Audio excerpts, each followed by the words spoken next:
Good morning, everybody. Happy Monday. It is definitely a Monday. I can feel it. Hopefully, you guys are having a great day.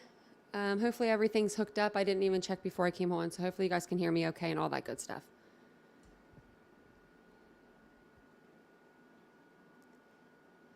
Good morning, Sugar and Spice. You are here today. I'm kind of here.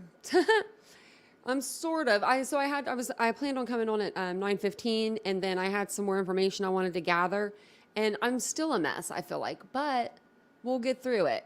I have a lot of stuff to show you, so I was like, I wasn't sure what I wanted to show first. And then I literally didn't go to sleep last night until like 1 a.m., and I'm never up that late. So bear with me today.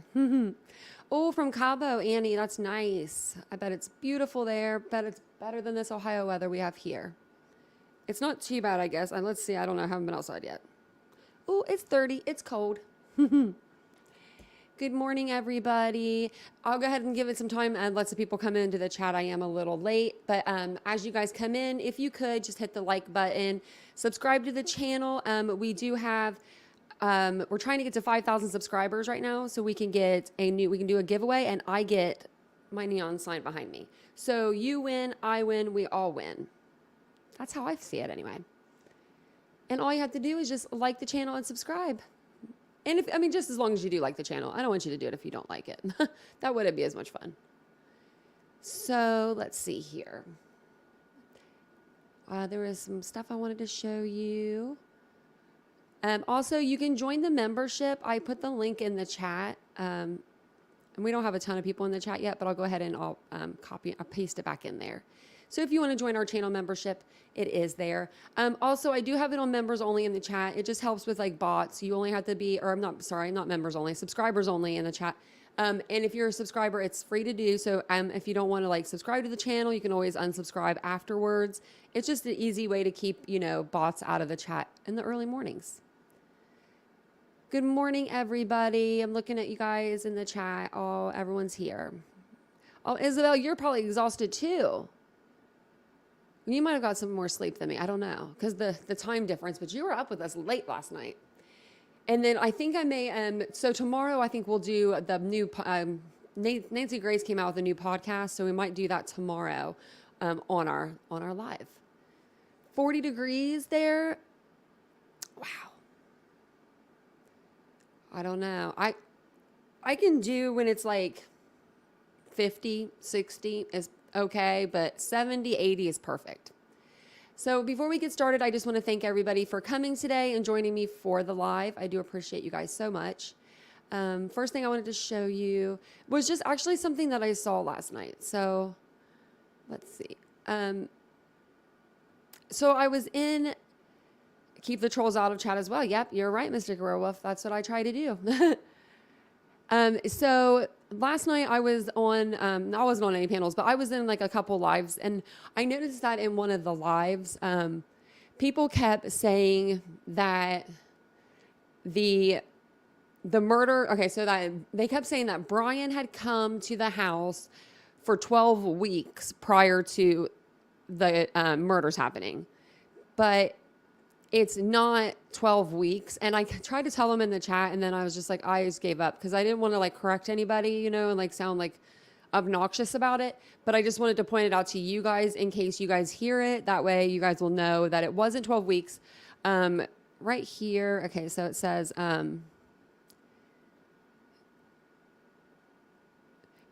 the records for the 8458 phone, and that's so that's going to be, today we're talking, of course, about the Idaho 4, and this is going to be about Bryan Kohberger's phone, but it does say that his phone was utilizing cellular resources that provide coverage to the area of the King Road residence on at least 12 occasions prior to November 13th. So all of these occasions, except for one day, occurred in the late evening and early morning hours of their respective days. So yeah, I just wanted to let you guys know that it wasn't 12 different weeks, or 12 weeks. I'm sorry, once a week for 12 weeks. It was 12 different occasions. So it could have been 12 days in a row he was there. But I just wanted to show you guys that. Because you know me, I like to keep my facts straight. And then also, there's been more talk about there's been more talk. There hasn't really stopped, but there's been a little bit more talk on the 911 call. I don't know if you guys have been hearing any talk about that, but let's see. There was I want to make sure that I'm sharing the right thing. Hold on, let me see, because I have a couple things. Okay. So we'll read back over this first. So I showed you guys this on a live way back when, before, this was probably the first week, I would say, of the case investigation. It was definitely November, in November. There was a Reddit post, and it was an explanation of the 911 call. And it wasn't confirmed or anything, but we went ahead and we read it so that we could just kind of see for ourselves if this sounded like something that could have actually taken place, the way that, the Reddit user described it. This is supposed to be from a Reddit user that was at the house at the time that the 911 call was placed, although it doesn't state that they are the person that called the 911, or they didn't state that they're the person that called. So it's just I don't know who it is, on Reddit that wrote it, but it does explain a lot. So we went over it. When was it? We went over I swear it was November, the 20 something, something like that. So I'm going to go over it again because it kind of leads into what they're saying now. So there's been a new article that's come out. So this one, and let me know your guys' thoughts about if this sounds like something that you think, or if you guys have heard this before, let me know what your thoughts are about if you think that this explanation could be accurate, because I feel like it could be. When we read it when we read it in November, I thought, yeah, that definitely could be it. So let's read it again, because maybe we'll think something differently this time around.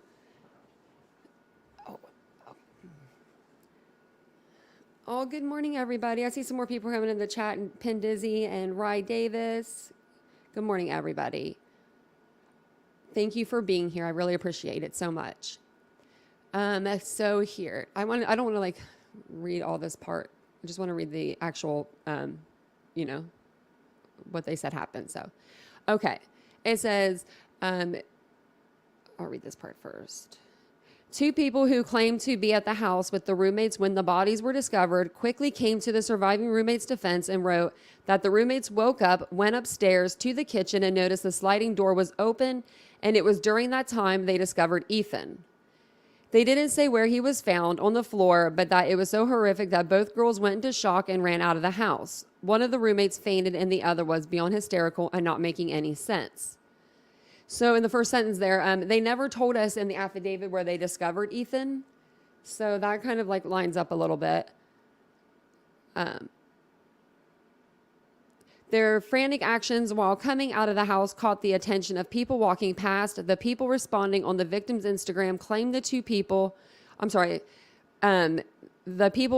responding on the victim's Instagram claimed to be 2 of these people. They implied that the roommate who fainted had already dialed 911, but was so distraught that she fainted before she could give any info that the dispatcher could understand. Now that part makes a lot of sense to me, because if you have your cell phone, you have your cell phone and it's usually locked. So that would make sense that she unlocked her phone, went to dial 911, and then ended up passing out from shock. But let me know what you guys think. I just think it really made a lot of sense. We read this a while back, and I don't know. I haven't read it back over it since we read it. So it says, the only info that the bystander who picked up the roommate's phone could give the 911 dispatcher was that she just saw her friend run out of the house and faint. That's how the 911 call was made on the roommate's phone and by someone else, and why the call went out for an unconscious person. While that bystander was on the phone with 911, the other roommate was hysterically trying to explain that something was wrong with Ethan. By this point, several more people had stopped to see what was happening, and 1 or 2 of them went into the house to see if they could help him. There were multiple people in the yard at that time, and those people began contacting their friends that someone in the house was badly hurt. Someone called Ethan's brother Hunter to tell him something was wrong with his brother because he lived close to the house, and someone called one of the other victims' boyfriends, as he was also Ethan's best friend. They didn't go into any detail on either of those boys had arrived before the paramedics did, but it did kind of sound like they did. And I really hope that they didn't. I'm really hoping that Hunter did not see anything. Let me see. Let me grab my drink really quick. Sorry, guys.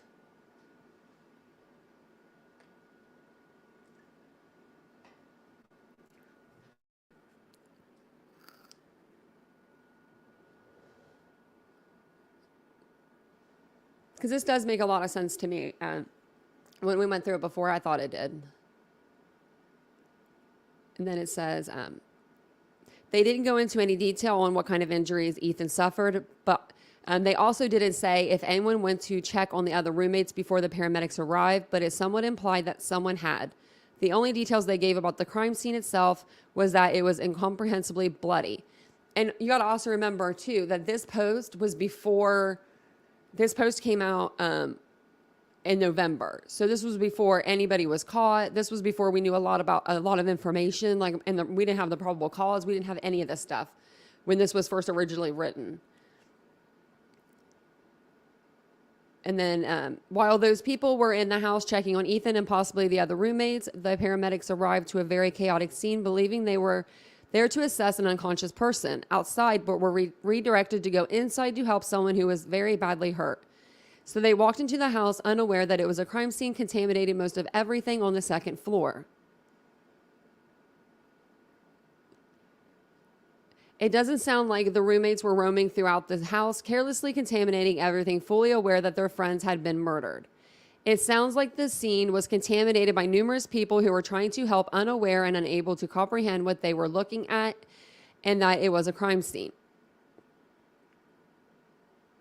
And then it just says, my heart breaks for these two poor, innocent young females. Not only have they experienced a trauma so brutal that they cannot change who they are, I'm sorry, let me read that again, because I think I read that wrong. My heart breaks for those two poor innocent young females. Not only have they experienced a trauma so brutal that it can't not change who they are at their core, but they also have to live with the fear that someone might be coming for them. And they've grieved the loss of 4 friends plus a life that they once had and that will never exist again. And then, it just goes on to say, that she's just kind of taking up for the roommates because, they saw something horrific that day that we can't even imagine seeing. But there we go. I really hope that he pleads guilty too, but I don't think that he would be. I don't think he will. Detective Juan, you got a new picture. Look at your new picture. And you know what? I'm glad you actually changed your picture to that because I was thinking about this today and I forgot to write it down, or I would have never remembered to tell you guys. He does have bushy eyebrows in this picture. So you know how we were talking about last night on the live, I was like, I don't think he has bushy eyebrows because in a lot of his pictures, he doesn't really appear to have them. But this picture definitely got the bushy. Definitely has it. So I'm glad that you changed your picture. It totally reminded me to tell you guys that. Mystic Rowe was absolutely right. He won't plead guilty. Unfortunately, he loves the attention and playing cat and mouse game. I totally agree. I think that he is going to literally drag this out for everything it's worth. I have a feeling that we're going to see a lot of continuances in this case, not a speedy trial here. I just have a feeling. I think that he loves the attention too much also, Isabel. Exactly, yeah. So that came out. Let me see when this was posted. So this was posted. The explanation was of the unconscious call. This was posted a month ago. So how would that even be? So it couldn't have been a month, but it was probably right around a month because that would be, or no, it's January. So yeah, no, that could be definitely. Oh, it's already January, guys. I keep thinking we're still in December. That's bad, isn't it? So then this just came out yesterday, actually 3 days ago. And it just says, Idaho murders. Web sleuth thinks Bethany Funk made 911 call as Dylan Mortensen was unconscious. And so this just came out. And so I don't know. It makes sense to kind of go with the other article. But it says Bryan Kohberger, the suspect charged with 4 counts of first-degree murder and felony burglary, appeared in court for the first time on Thursday, January 5th. Kohberger was arrested for killing 4 University of Idaho students named Kaylee Gonzalez, Madison Mogan, Xana Coronado, and Ethan Chapin on November 13th. Since the barbaric murders, there has been a lot of speculation on the internet around the circumstances of the students' deaths. Recently, a Twitter user speculated about the person who called the police on November 13th to report an unconscious person. Was it Bethany Funk who made the 911 call after she and Dylan passed out? Wondered the user. As per the police affidavits, Dylan saw a man with bushy eyebrows, presumed to be the suspect Bryan Kohberger, inside their home.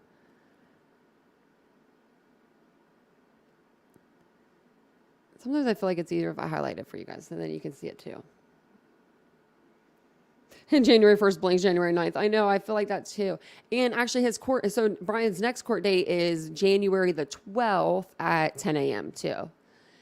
So it's coming up. The user wrote, was it Bethany who called the police at noon because she was the one who found Dylan passed out from all the shock, and Bethany didn't know what happened until later.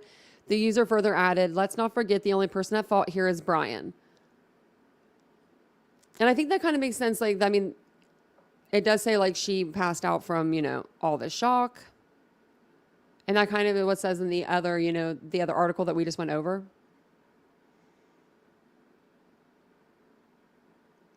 Yes. Yep. The 12th. Yeah. So Thursday, 10 a.m. That will be so that would be what? 10, 11, 12, 1 o'clock here. Because they're 3 hours behind us. I forgot about that part. Almost. That wouldn't have been good.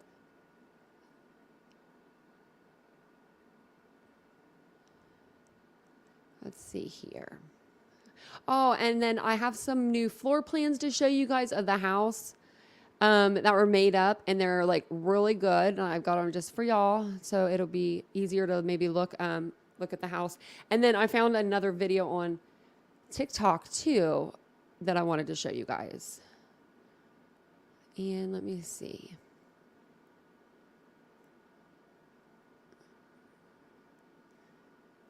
I'm trying to think of how to show you the best way.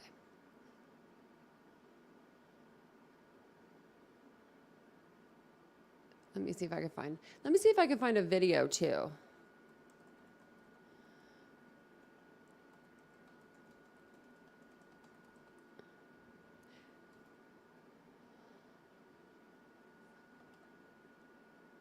I'm sure there's something online by now. Oh, I like your little avatar blue. Oh my gosh, that's so pretty. I could look at that all day. Oh, wow. It made my eyes almost hurt though. It's so blue.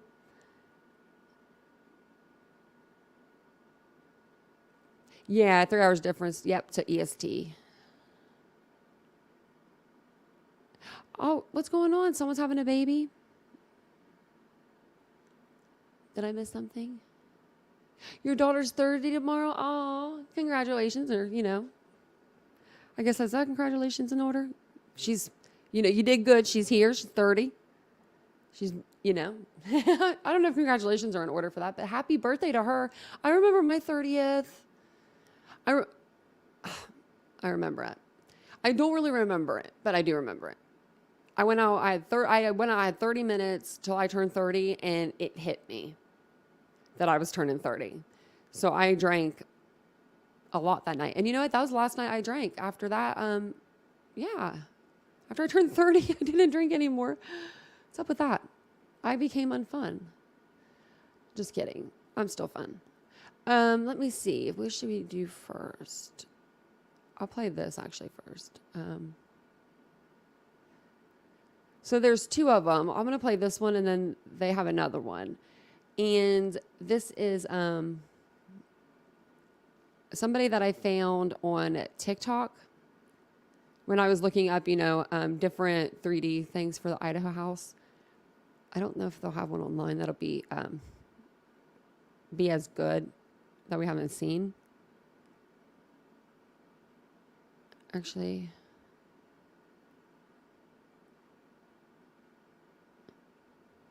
Let me pull up this one too. This might have been the one I was looking for.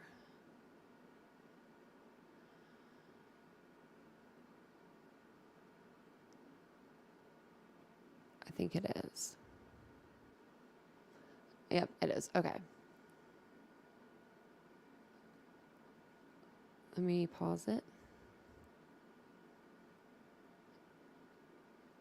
And then I'm going to play this one for you. I just want to make sure the volume's down. I don't think that there's any, or not like all the way down, but I don't think there's any music behind it.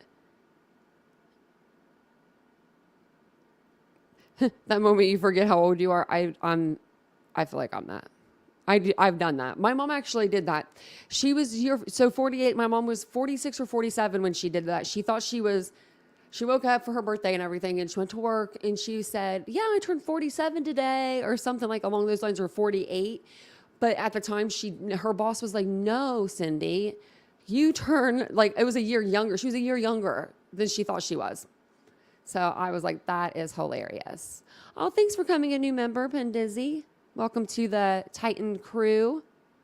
We have a good crew going right now. I think that it's going to be, we have to do a lot more stuff for our new members. I want to do some member only lives and stuff. And we actually have like a good chunk of people. So I'm excited about that. So this little, TikTok, I don't watch TikTok, guys. I'm terrible, but, I'm terrible being on social media, but seeing, it's like seeing the house through the killer's eyes. And we did watch a 3D animation before on YouTube. But I thought that this one was kind of interesting. It kind of shows you how we kind of like walk through the house and stuff like that. Because I wanted to get into, why I kind of think maybe he did in fact see Dylan, or maybe he did see her. I'm on the fence. So I'm thinking maybe he didn't see Dylan when he came around that corner from Xana's room. I'm thinking that's the way that he was coming, maybe, instead of like coming down the stairs. I'm thinking maybe he was coming around from that corner, and then that's why she couldn't that's why he didn't see her, or he was coming from the stairs and he just wrapped it around. And I think that he like had tunnel vision. Either he had either he had tunnel vision, or maybe the rage was gone after the 4, murders. And so he was kind of like, okay, I'm done. Or maybe he just didn't see her at all. I don't know. What do you guys think? What do y'all think? Oh, welcome, Blue. Thank you for becoming a member, guys. You guys are so nice and awesome. We are going to have a good crew. We do have a good crew. We have a great crew. Okay, so I'm going to play this because I don't know.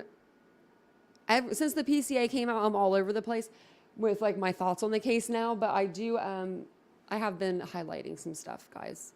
Because that PCA, that probable cause affidavit is like, it's filled with information. You just have to really read through it, and then just like, I don't know. I've had to go page by page, like paragraph by paragraph, and read it a few different times. Because it's like every time I read it, I find something else again. Like something, new. So let's say, oh, the best chat. Thank you. Let's see here. So this is Quag Juicier that made this video. And I'll have it linked in the description too. And let's see if it'll play okay.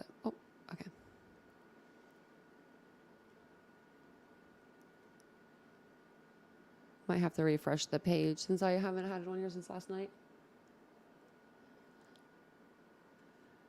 Okay.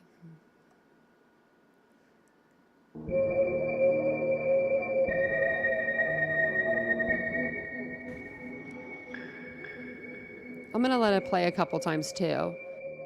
And let me try to blow it up.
Thank you. Thank you, Blue. Oh my gosh, thank you so much. I appreciate the super sticker and letting me know that I'm muted. Thanks, guys. Oh man. I didn't even see that. I've done that like twice now. Like I did that last night too, I believe. So I was just saying that this is okay. So this right here, the wounds. So Zaina and Ethan, their wounds are described differently than the wounds described like as for Kaylee and Maddie. So Ethan's wounds are different. Like they're both described like by maybe using a blunt option, like a knife or some sort. But yeah. So I'll read it to you, and then you guys let me know what you guys think. Okay, so it says, Officer Smith and I entered the King Road residence through the bottom door. Let me see if I can make this a little bigger for you guys. Sorry. Oh, no, that's too big. Let me see. Maybe if I go.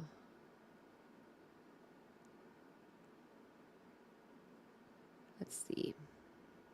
Might be a little better for you guys. It says, Officer Smith and I entered the King Road residence through the bottom floor door on the north side of the building. So when they entered, that's going to be the front door, like the one with the reef on it. Officer Smith directed me down the hallway to the west bedroom in the second floor, which I later learned through Zaina's driver's license and other personal belongings found in the room was Zaina Kernodle's room. So just before this room, there was a bathroom door on the south wall of the hallway. As I approached the room, I could see a body later identified as Kernodle's laying on the floor.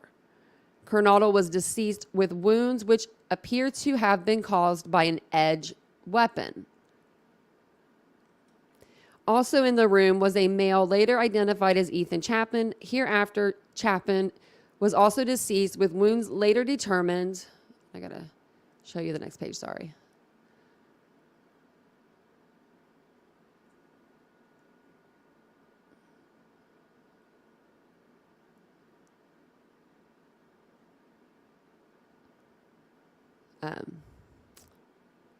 Let's see. Later determined to be caused by sharp force injuries. So remember that part. So they said Ethan, okay, yeah. So they're saying that his wounds are consistent with that was something caused by sharp forced injuries. And then the pink is going to be Maddie and Kaylee. So that's what I wanted to go over because their injuries are marked differently. It says, I then followed Officer Smith upstairs to the third floor of the residence. The third floor consisted of 2 bedrooms and 1 bathroom. The bedroom on the west side of the floor was later determined to be Kaylee Gonzalez. That's Gonzalez's bedroom. Later, I learned there was a dog in the room when Moscow officers initially responded. And that's another thing. I have a question. That's another question I have for you guys. Do you guys think that Kaylee locked her dog up in that room before she went to bed that night? Or do you think that the suspect / Bryan, allegedly, do you think that he put the dog in that bedroom? I'm like, I don't know. I'm on the fence with it now because I was leaning towards more of like, she would never lock her dog in her bedroom for her dog to chew her belongings because puppies chew, like shoes, clothing, girl stuff. Like, so but then again, I still feel like they were awake almost when he was there. So how would he be able to be like, oh, come here, puppy, put him in a bedroom and then go back in and, murder these 2 girls? Like, that doesn't make sense. They would run. They would do something. They would lock the bedroom door when he walked out to put the dog in the other bedroom.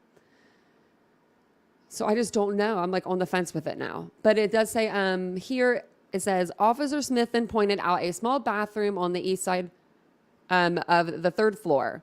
This bathroom shared a wall with Madison Mogan's bedroom, which was situated on the southeast corner of the third floor. So, and I'll pull that up for you guys too. Let's see.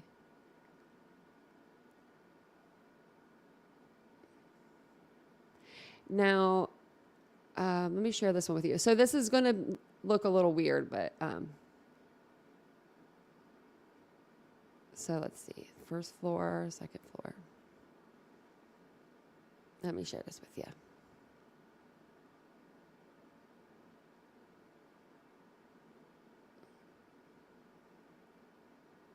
Okay, so this is the second floor here. Bedroom D, which is going to be in the maroon red, like dark red. That's going to be Dylan's room. She did, in fact, move from the first floor to the second floor bedroom. I still have it listed on the first floor under surviving roommate, but she was actually in the bedroom D. So then if you go to the third floor, you go up the stairs here. Kaylee's room would have been bedroom F, and then Maddie's room would have been bedroom E. So I wanted to show you guys that, and then so then we'll go back to, I wanted to go back to the injuries really quick so I can read that part to you. It says, as I entered the bedroom, I could see two females in the single bed in the room. Both Gonzalez and Mogan were deceased with visible stab wounds. I also later noticed what appeared to be a tan leather knife sheath laying out on the bed next to Mogan's right side. So the first injury, when they were talking about Ethan's injuries, it says it's to be caused by sharp force injuries. And then when they were talking about Maddie and Kaylee, they're talking about visible stab wounds. And so let me show you. Where'd I put it?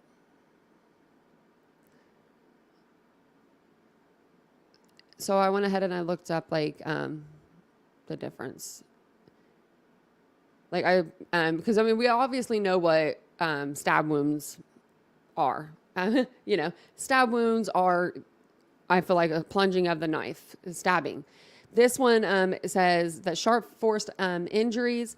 So sharp force wounds are defined as incised wounds, penetrating incised wounds, chop wounds, non-human bites, and venipunctures for medical or illicit use, like, you know, needle marks. So I just don't know what to make of that, because like obviously that's different than a stabbing. And I'm thinking maybe the knife might have been duller. As you know, as much as I don't want to say that, like maybe that's why the injuries are listed differently. But I'm not 100 on that.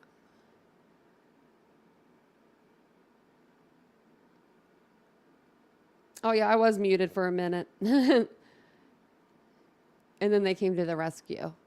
You guys always come to the rescue. But it does, I come back on in just a minute. So let me see. So I'm going to go back to the what I was showing you before. And thank you guys for being here. I appreciate it. I really do. If you guys could like the video on your way in or your way out, hopefully you're on your way in, you stay. And if you want to subscribe to the channel, we'd love to have you. There's just a little bit left on here though. So I don't know. I just felt like those two injuries, they're just different. They're just classified differently. And I don't think that he had two different weapons. I'm thinking that maybe, you know, he went upstairs to the third floor first and then came back downstairs to the second floor, which may take my whole theory of him coming in the front door. It might just blow that out of the water, because he may have came in that back slider door and left out that back slider door. So it says at the bottom, this is going to be Bethany and Dylan, but mostly Dylan because she speaks more, you know. But it says two of the interviews included, I'm going to say Bethany and Dylan. Both Bethany and Dylan were inside the King Road residence at the time of the homicides and were roommates to the victims. Bethany's bedroom was located on the east side of the first floor of the King Road residence. So let me show you where they were at. Or where she was.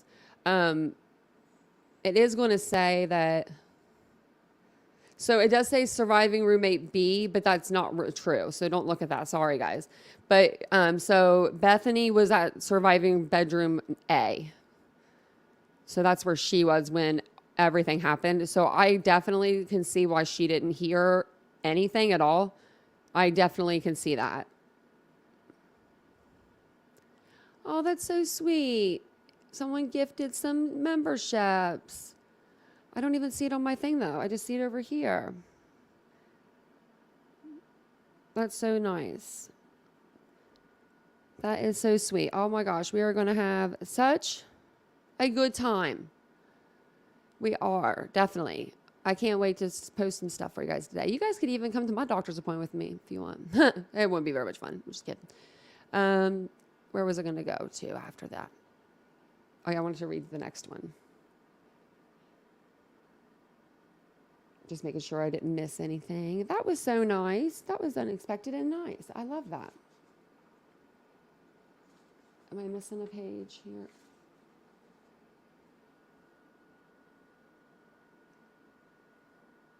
Let me see.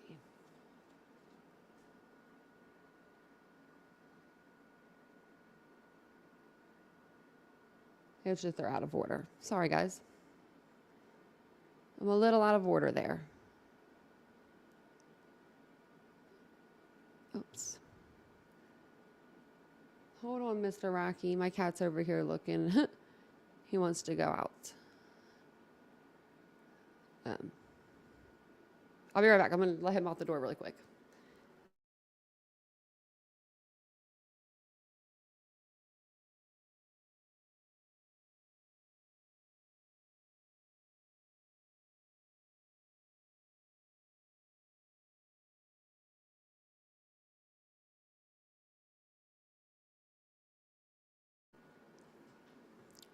Detective 1 said, sharp force sounds like Bryan stabbed Ethan deep.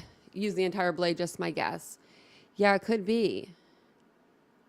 Yeah, and it sounds like he did. Dee heard the dog messing around. Yeah, I know that she said she thought like Kaylee was playing with her dog. It's just so strange. And the dog did bark. Yeah, Murphy did bark, I guess. Which is strange to me because I didn't even think I didn't know if Murphy would.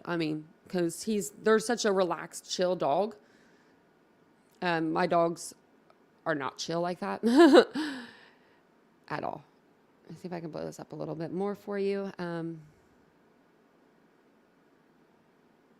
think I just wanted to go through the bottom.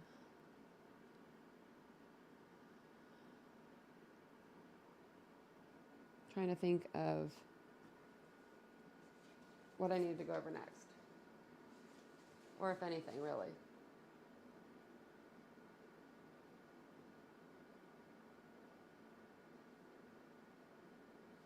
I know that I have probably something else to show you on here, but I don't know. Because I pulled them all up. But I don't know. It's Monday, guys. We're getting through it. It's Monday.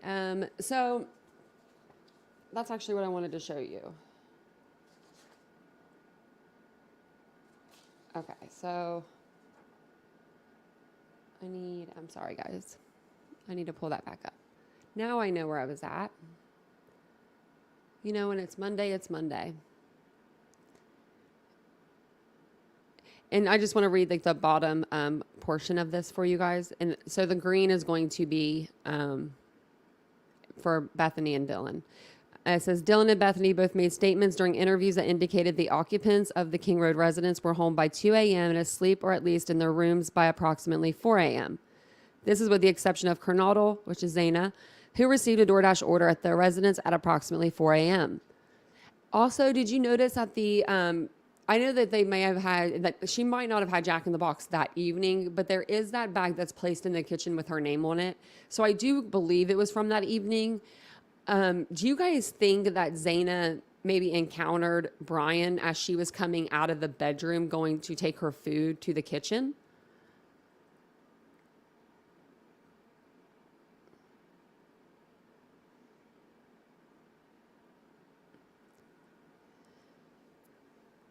But yeah, let me know what you guys think, because I don't know. I'm thinking that maybe that's when she encountered him. And and I also think that, you know, Ethan was still awake at that time with her. Some of these have like little notes on them, so sorry. Let's see.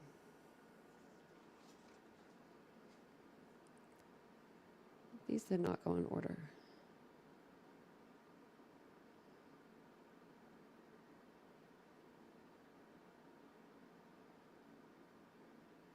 I don't know if this came out. Sorry. Let me send this really quick. Obviously, it didn't send.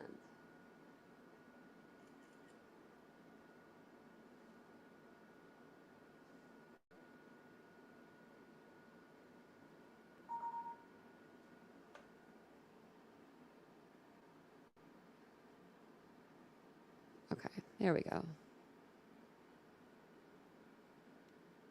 Hi, Annette. Oh, good morning, late as usual. Oh, me too, always late.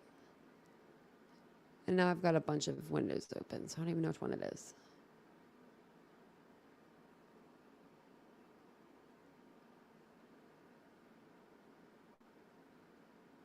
Okay, this is the right one. Goody, goody, gumdrops. I'm so excited about that, guys. Because I have a lot of stuff on my computer. I need to go through and delete some of this stuff. Thank you for being so patient, though. It says that Dylan stated she originally went to sleep in her bedroom on the southeast side of the second floor, and I just showed you in the sketch that we have, or the like the little blueprint that we have of where she was staying and where Bethany was staying that evening, and where everybody was staying that evening. DM stated she woken at approximately 4 a.m. by what she stated sounded like Kaylee playing with her dog in one of the upstairs bedrooms, which were located on the third floor. A short time later, Dylan said that she heard who she thought was Kaylee say something to the effect of, "There's someone here." And now that just kind of, I don't know. So do you think that she would be able, so they say in this house that you can't hear anything. Like you can't hear anything from the first floor. Like that's all we've heard. Like you can't hear anything if you're on the first floor, from the second floor to the third floor. I just don't know how she would have been able to hear that, her say that. So I'm wondering I'm not saying she's wrong. I'm just wondering how she heard it, because we've heard from so many people that have come out that said, that they've been prior tenants of this house, and they've lived there, when they went to college there, and that you couldn't hear things on the opposite floor, on the opposite floors. But, I'm just wondering if Kaylee just spoke loudly, but I don't know why she would speak loudly if you're trying to, if you're like, "Hey, someone's here," like normally you're pretty quiet about that. Like you're like, "Hey, you hear something?" I don't know. Hi, Crime with Kay. And yeah, he was only there 15 to 16 minutes. I think it's I have a timeline. I think we did that. We went over it a couple lives ago. We did a timeline, and literally we had it down to like 16 minutes that he could have been in there and to do these. And that's crazy to me. That's not a lot of time. Then it says a review of records obtained from a forensic download of Kernodle's Zaina's phone showed this could have been Zaina, as her cellular phone indicated she was likely awake and using the TikTok app at approximately 4:12 a.m.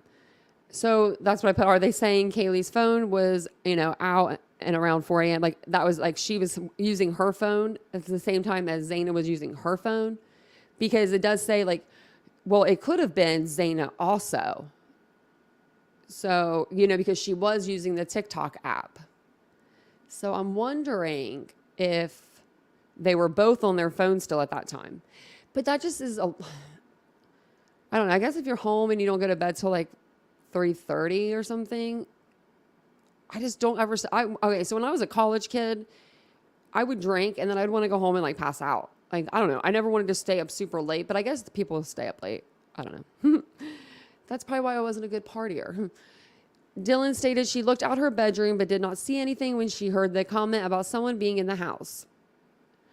Dylan stated she opened her bedroom door a second time when she heard what she thought was crying coming from Zaina's room. Dylan then said she heard a male voice say something to the effect of, "It's okay, I'm going to help you." And so with the hallway, the way that it's set up, I am wondering if, let me see if I can show you. I'm wondering if he would have been standing at this time.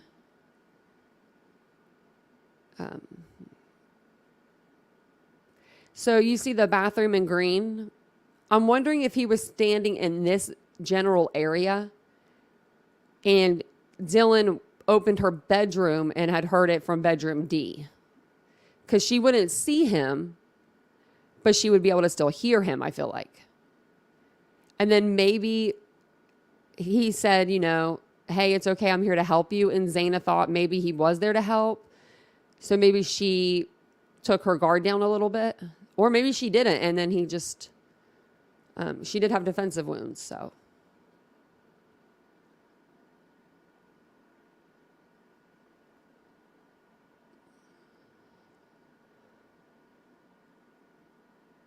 Let's see. Let's see that. We'll look it up.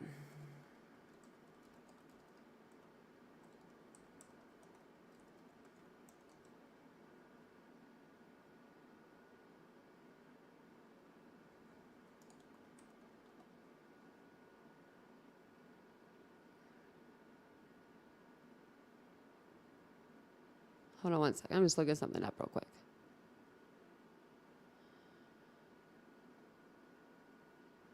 Oops.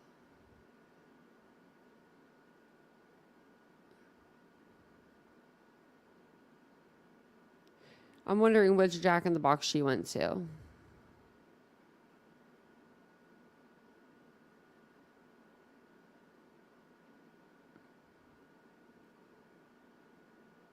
Because they wouldn't open at 4:10, William. No restaurant opens at 4:10. I mean, unless that's something that I don't know. But I'm not sure which one she went to look it up.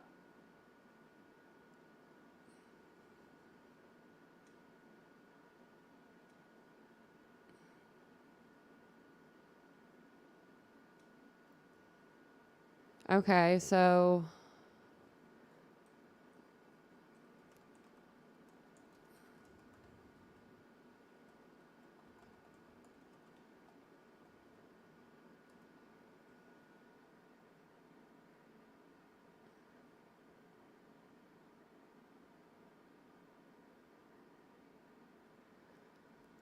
I'm wondering if they went to, she would have had, the only ones that are in the locations is Lewiston, Idaho, Pullman, Washington.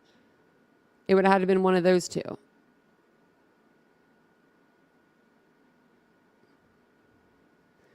Or is it this one?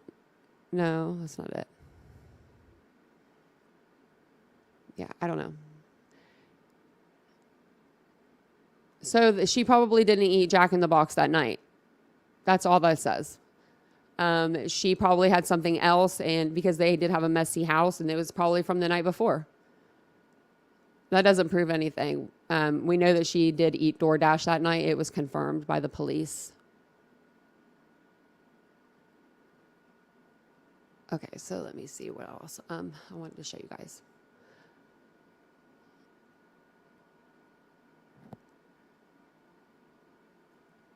This is what I wanted to show you. So let me see here.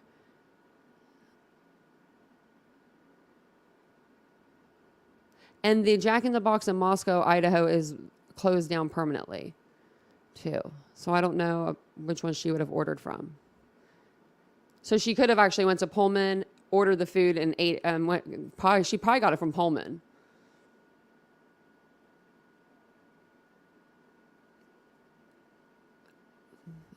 Let me show you this again.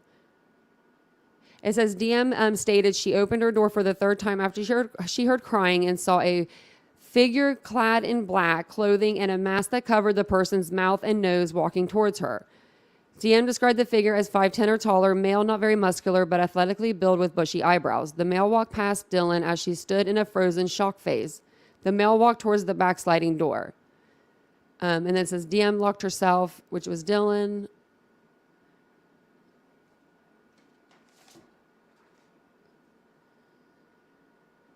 I have so many pages up.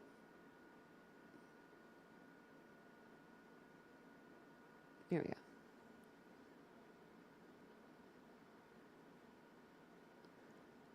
It says she locked herself in a room after seeing the male. Dylan did not state that she recognized the male. This leads the investigators to believe the murderer left the scene. And then total time was 16 minutes. So then during the processing, the yellow highlighted stuff is like security cameras and like processing like the crime scene and stuff. It says, Believe that the homicides occurred between 4 a.m. and 4:25 a.m. During the processing of the crime scene, investigators found a latent shoe print.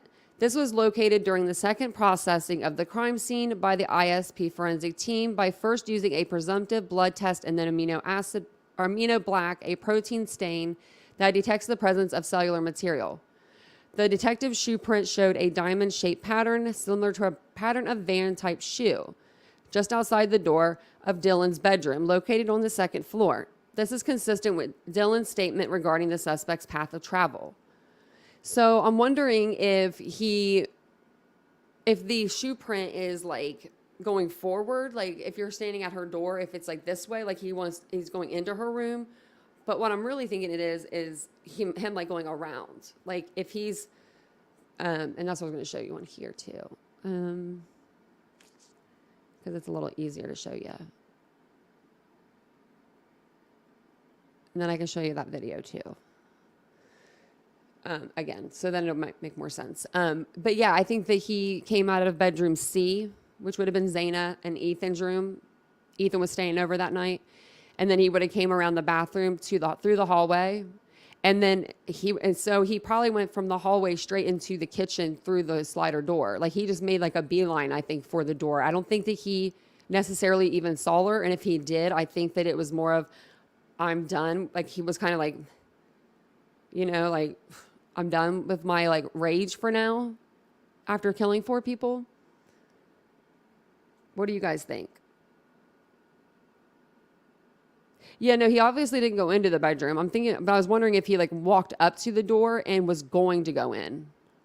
But I mean, she was standing at the door, so I don't see how that would make sense. Unless he literally walked out the door and then he came back in and he thought about it, should I? And then he walked back out again, but I don't think that he would do that. But then again, he's not the smartest. Let me see. I think Dylan would be more scared in the morning when she found out what happened and she had been face to face with a mass murderer. Yeah, I think she's probably terrified after finding that out. I couldn't even imagine going through that. So I'm going to play the video again. That's so funny, Mystic, yeah. That's so funny. You think Dylan spotted him as he was coming from Xander's room? Me too. I'm thinking the same thing, insanely confused. I'm thinking that's when, I'm thinking he was walking, straight. I'm thinking in his mind, he's like, okay, I'm done. And he shut that part of the brain down. And then he was coming around to go out that back slider door. That's where his focal point was at. That's where his focus was. And if it was dark and she was sat back in the doorway a little bit, I feel like then that makes sense too. I think he was set on getting out and he didn't see her. Yeah, me too, VZ. I'm thinking that too. Me too. So I wanted to get good. Okay, I want to get everyone's opinion on that because I wasn't sure how everyone felt. I know a lot of people, they're saying, how could she have, waited 9 hours? Or I'm sorry, 6 hours to call. I understand it. I understand trauma. And I hope that she is okay after all this. I couldn't imagine seeing what she saw. So this is this is the same kind of video, but it's just a little bit different. And I'll go ahead and play this one. Well, maybe.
Okay, so I think that this is pretty accurate, maybe, pretty accurate.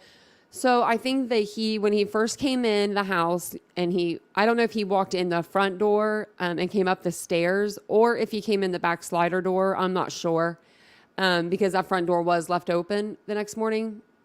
A neighbor saw it between, I believe, 8:30 and 9. So it says, so I think that he was like, so I think Dylan was in her bedroom, like she said, and the door was closed. Everybody's doors were closed. And I think I might pause it a couple times throughout this just to kind of show you what I mean. So I think here, I think her door was closed here. So there was no way of him seeing her, no way of her seeing him. I'm not sure why he didn't go in that door. That I don't know.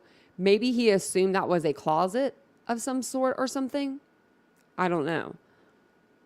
Maybe her bedroom lights went off before he got there to commit these crimes. And so he didn't see those bedroom lights on. He just saw Kaylee, Maddie's light on, and then, Zane and Ethan's light on.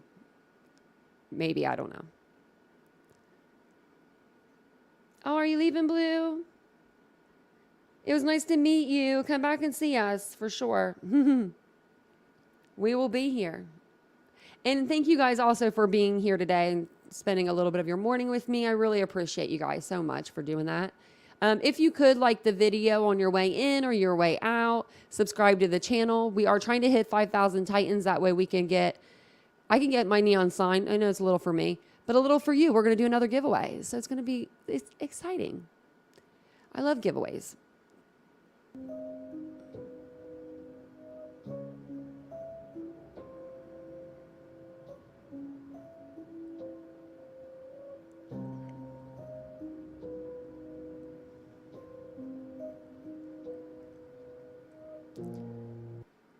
And I also feel like, and let me know your opinion on this, I feel like if he went upstairs first to the 3rd floor, then if he wanted to leave and not commit any more crimes, he didn't have to go back down those stairs. I mean, there is a way, the balcony's out there. I feel like you could shimmy down that if you needed to, if you're if you needed to. I feel like that wouldn't be a problem. So I'm wondering if in his mind, he didn't even think of that. He didn't think about going out, out the top sliding door, on the 3rd floor. Maybe he decided to go back down the stairs because he thought that he could get out that back slider door. And then that's when he encountered Zaina, is what I'm thinking.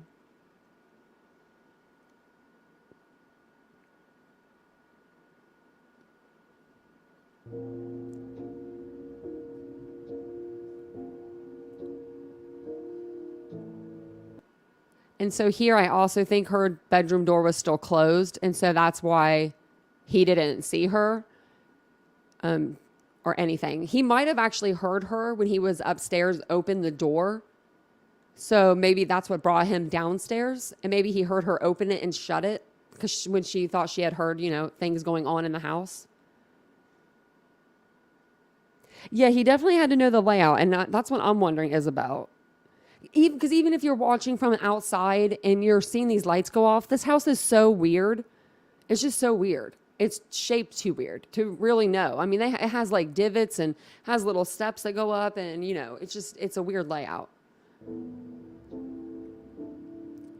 And so right here, I think, is when either Zaina was coming to bring her food out to put it on the counter. And I think this is whenever he encountered her and he said, I'm going to help you. So I think that's whenever he said he was going to help Zaina. I think that's what he said. I think he was talking to Zaina when he said that. That's my opinion anyway.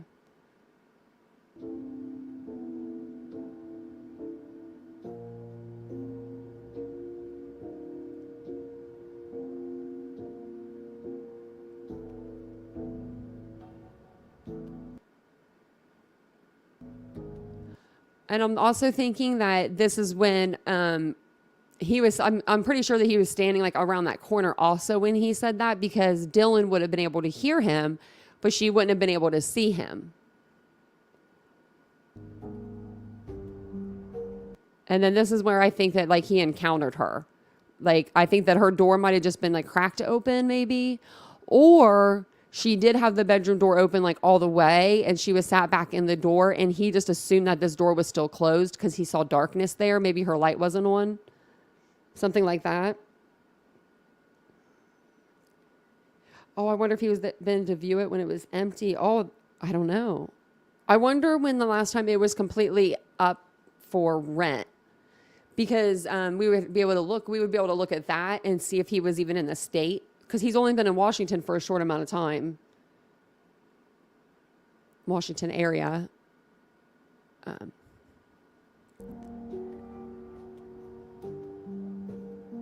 then I'm going to let it play one more time.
Okay.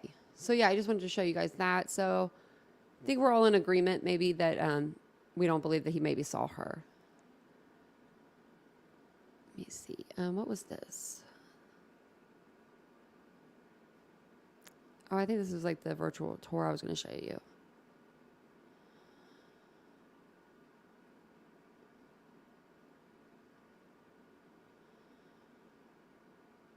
Okay. Let's share this with you guys real quick. So this bedroom right here is on the first floor, and that's the bedroom that Dylan was staying in before she moved to the second floor. And I'll just let it play in the background. Oh.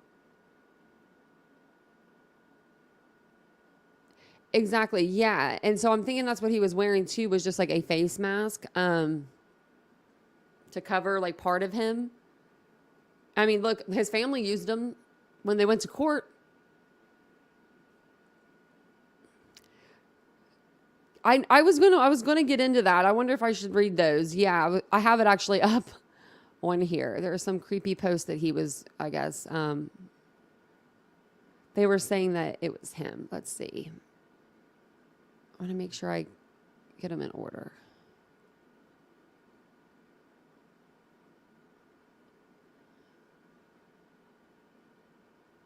Let's see.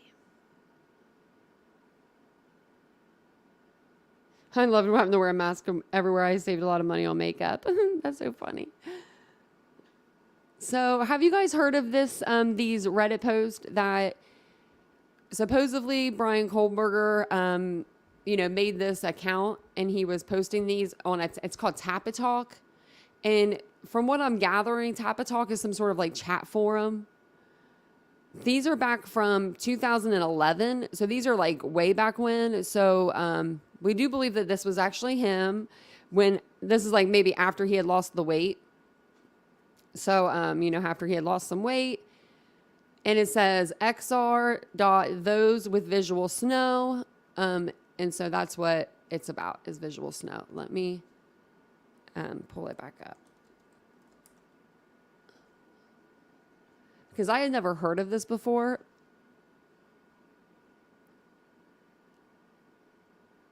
And I was like, what the hell? Like, I literally was like, what is this? I don't even know what it's called. Yeah, 2011. I'm wondering, who sleuthed that hard to go back that many years to find this Tapatalk account? I don't even know what Tapatalk is. I've never even heard of the crap before this.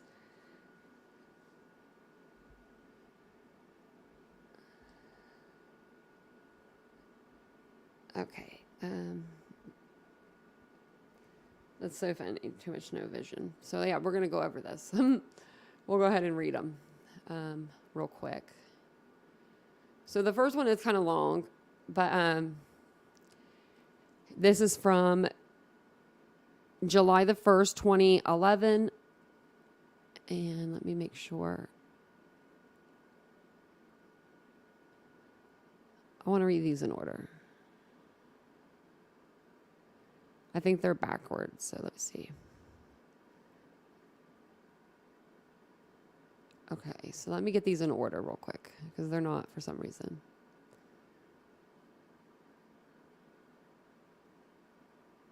December 19th.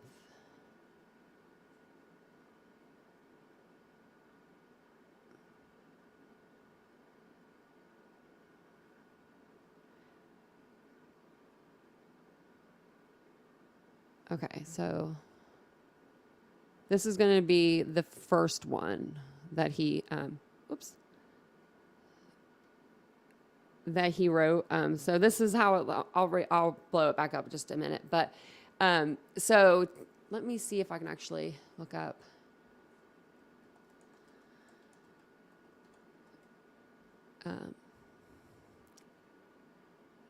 So Tap-A-Talk is a mobile app designed for online communities and forums. It allows users to easily access and participate in discussions on their mobile devices. Tap-A-Talk is available on a variety of platforms. So it sounds like it's just kind of like Reddit in a way. That's kind of what I was getting. That's the vibe I'm getting. So this is his first one. And we believe that this was around like I think he was around like 16 maybe, this age. So it says, I always feel as if I'm not here, or I'm not there, completely depersonalized. Mentally, I experience fog, lack of comprehension at sometimes, lack of comprehension at sometimes. I feel like my life is a movie. And he says depersonalization, depression, no interest in activity, constant through thoughts of suicide, crazy thoughts, delusions of grandeur, anxiety, poor self-image, poor social skills, and in bold letters, no emotion. I feel like nothing has a point to it. When I get home, I am mean to my family. This started when VS did. I don't know what VS means. I felt no emotion, and along with the depersonalization, I can say and do whatever I want with little remorse. Everyone hates me pretty much. I am an asshole. Well, I wasn't wrong there. But yeah, it says, I can say and do whatever I want with little remorse. Okay, friend. And then that's December, July. So that first one was actually, I think there was one before that. I don't think so. I think we're on the right track. So that was October. So then we'll go to December, I think is the next one. Or July.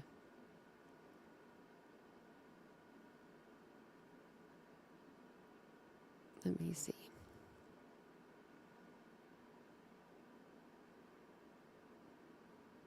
Yeah, so it's the July one.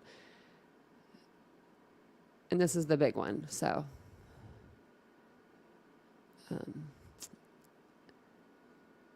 Okay, so this one says, I have had this horrible depersonalization go on in my life for almost 2 years. Oh, and also, if you're just now joining us, we are reading, these are excerpts from a Tap-A-Talk account that Bryan Kohberger had back when he was around like 16 years of age, back in 2011. Just shows his state of mind back then and what kind of person he kind of was back then. Normally, I wouldn't go back and read something so far back. I would say, what's the relevance? But it does kind of, show his character and his mental state of mind back then in this part of his life. It says, I often find myself making simple human interactions, but it is as if I'm playing a role-playing game such as Oblivion.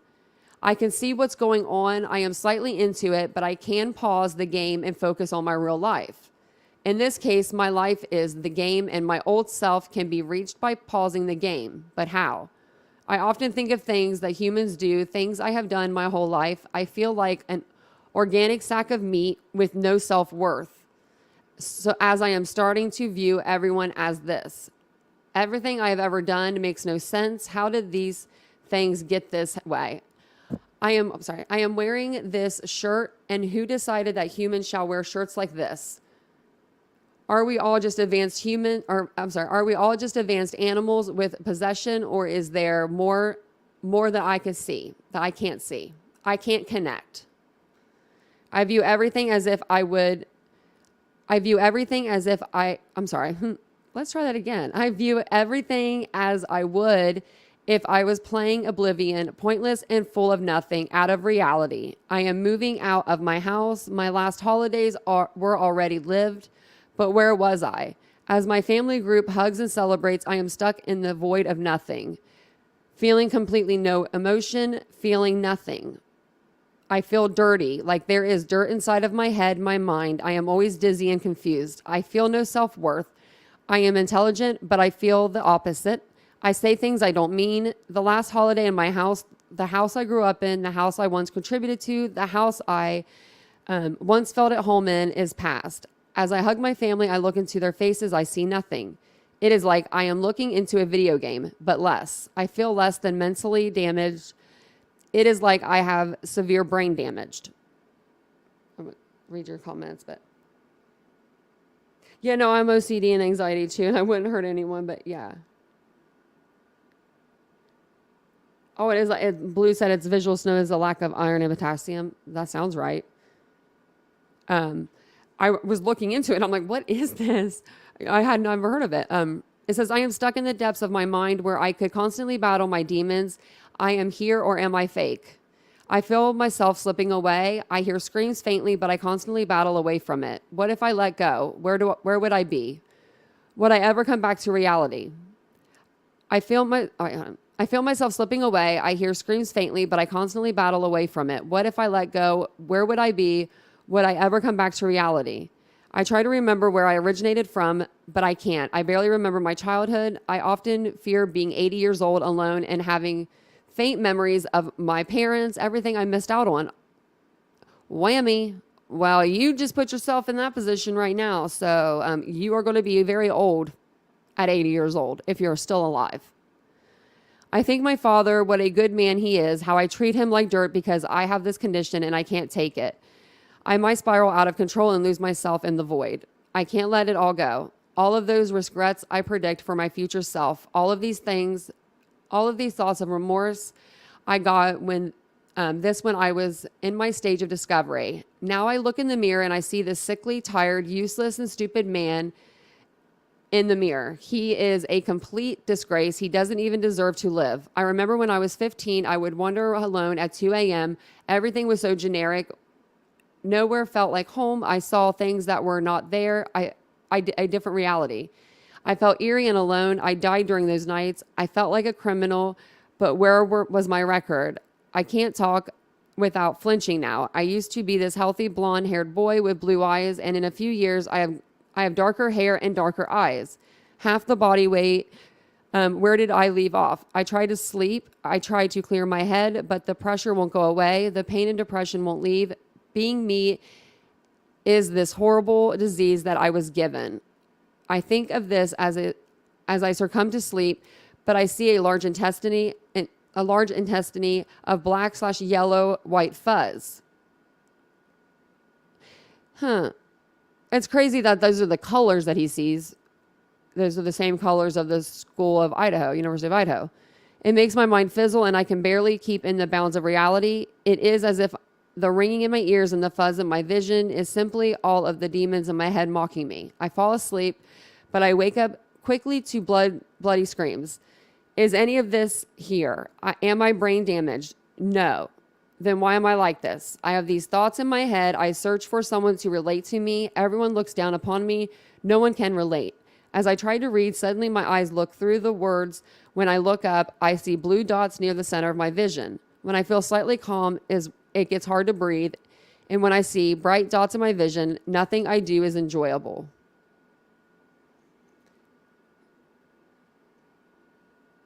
So that was the end of that. Yeah, that was a long one.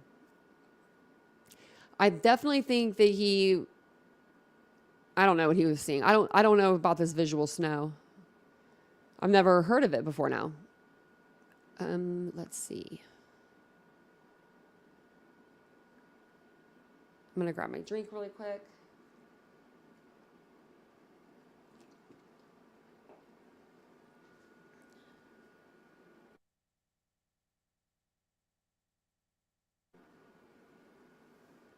And then let's go to the next one.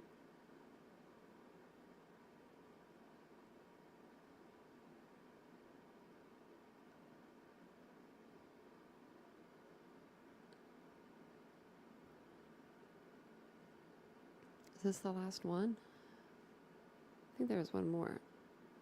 1, 2. Okay. So this is the next one. We only have 2 more to go through. It just gives you kind of like a mindset of him when he was a kid.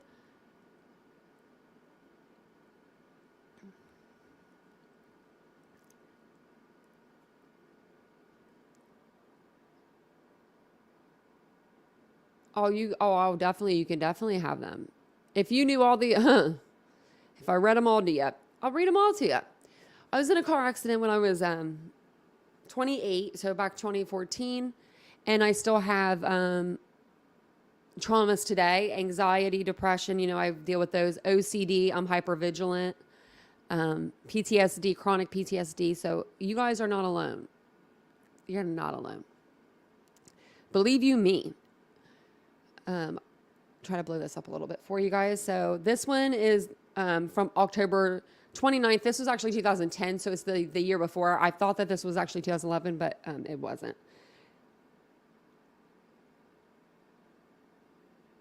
It says, I felt completely disconnected from reality. I feel all the time that I am living in my own reality. It seems as if my brain chemistry is altered from this, even though I am certain it's not. At first, I felt very uninterested in the things I usually like to do, but then it changed to the point I saw no reason for anything and everything became boring to me. I feel at times completely disconnected and as if I can't live like a normal person. When I think about my future, I think about how I will barely remember my mother and father, etc., because I have an altered memory and also have been unable to think of them due to the 10 things I think about nonstop all at once. Visual snow, altered brain, tendinitis, disappointment, regret, etc. I think that possibly I could have brought this onto myself from a post-traumatic stress disorder or something similar, but I can't tell what it is. I have had 2 medicines mixed. I think that these ones with 16 extra strength Mucinex pills and have felt like this could have altered my brain. But I remember how it was before and remember that I felt like it before, what I felt like before. Is all real bullshit. If I have any chemistry change, I have this detox program that can fix it. Well, that makes no damn sense. You can't just have a detox center that's like, you can go there and detox, but what are you going to detox off of? What are these medicines? Let me just see.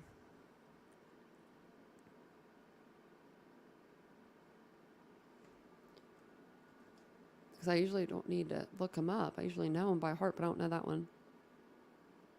So the first one, Devil Prolex, is used for seizures.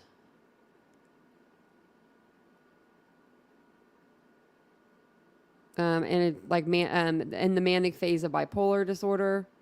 It prevents migraine headaches. So, oh, welcome! Thank you for becoming a new member, Bruce and Jeannie Holcomb. I used to have some people I went to school with the last name Holcomb. Back in the day, I think that was our last name. Yeah, they could be from his drug use. Yeah, definitely. And then, what was that other one? I was going to look up the other one too. Where's that? Topamate? That one sounds familiar.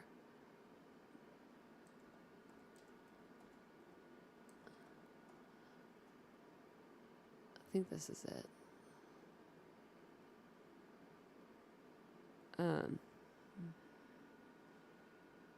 Top paramate. So Maripate is used alone or with other medication to treat certain types of seizures, including primary generalized tonic-clonic seizures. Never even heard of that. And they're used to treat epilepsy and migraines. I'm thinking this guy might have been on these for migraines or something. And then the last one is from December 19th. It says, I have had this for over 2 years and I have had it bad in every single way. Not one night have I slept normal since, and I feel like I am trapped here. I have been able to block it out for a while now, but I realize what is wrong and it is suddenly becomes unbelievable. I am desensitized in every way now. People say these things are supposed to be the years I enjoy and cherish. Well, I can't say I will cherish these days. Okie dokie then. And then visual snow, it's basically when you see like static in front of your eyes. It says if you see snow or static like the picture of an old television all of the time, you may have visual snow syndrome. Many people who have it also have migraine headaches. There's no standard treatment. Well, right there, he must have had some sort of visual snow maybe syndrome if they're trying to treat him with migraine medication. Those two medications are migraine medications. Let's see. Yeah, it says it causes you to see static. Some describe it as seeing things in a snow globe that has been shaken up.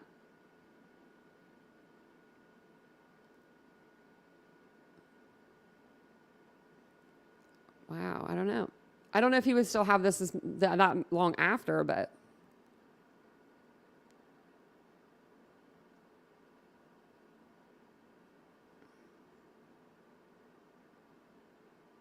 Yeah, I think that I'm pretty sure that he's been doing a lot. He's been taking a lot of stuff that he shouldn't have been taking, probably.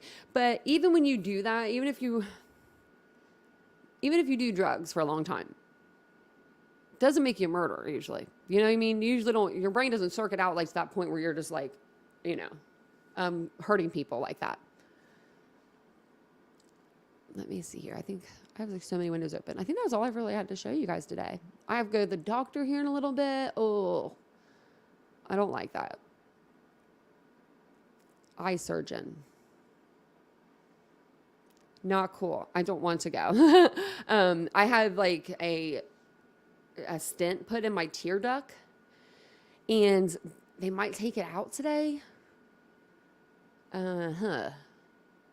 I normally don't get I normally am cool. Like I am so cool when it comes to pain. Like it's ridiculous. It really is. 'Cause I've just been through so much, but my eye doctor, so I had the same eye surgeon for I think 7 years, and she left during 2020. She left after my last surgery and I miss her so much. So now I have a new eye surgeon and me and him, he's good, but we just don't have that connect.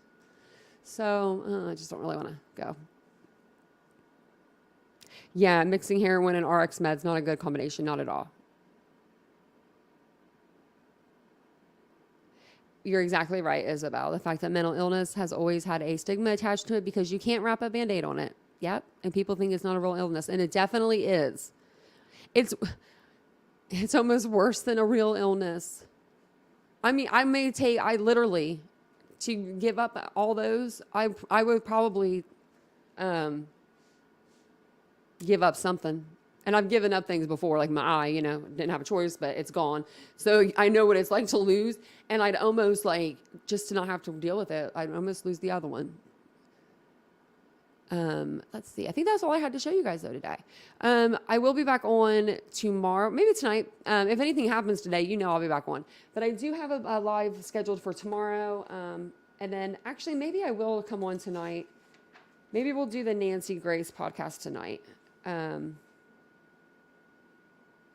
Yeah, and I think that's all I have for you guys. So I hope everybody has a great day today. I hope you guys enjoy your Monday. It's going to be a cold one over here. I'm going to take a nap on the way to the doctor, though, because as weird as it sounds, I cannot nap, but I can sleep so good in the car. You would think after being in a car accident where I was stuck in the vehicle for 2.5 hours, you think I wouldn't be able to sleep in a car. But your girl can fall asleep in the car.